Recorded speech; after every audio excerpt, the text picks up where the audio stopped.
Returning to Fuji was made by Hoover in 1984. It's a single-channel video. It shows the mountain in a constant state of metamorphosis because of the varying camera angles. It moves from path A to B and does so through time. Time has been forced to enter the video situation in a way that time is understood as proportion toward an end, as Rosalind Krauss wrote. The highly transparent flowing forms keep fading in and out of the shape of mountain.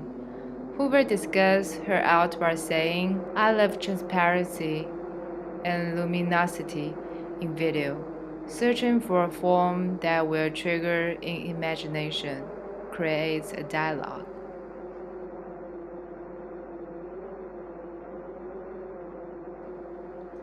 This functions like dream logic, blending consciousness and unconsciousness, shifting between the two.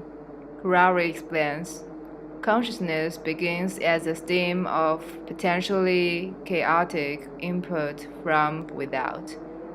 Idea of things and events in the world were never copies of external reality, but rather the outcome of an interactional process.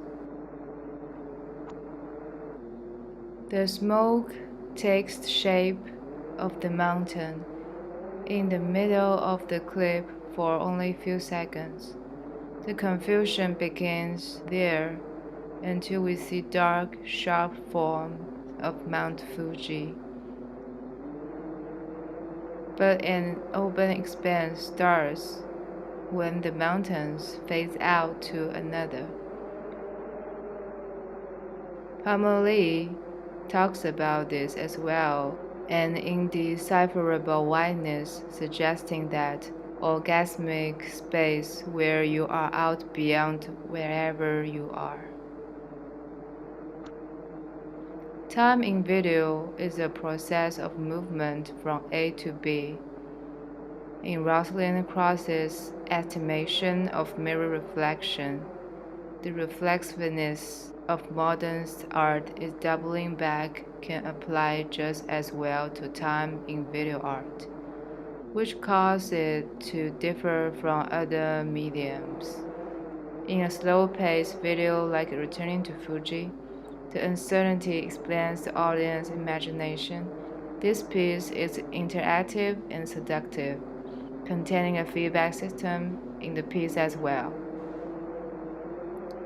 Time is moving clearly in audience mind, since each video piece moves from the beginning to the end.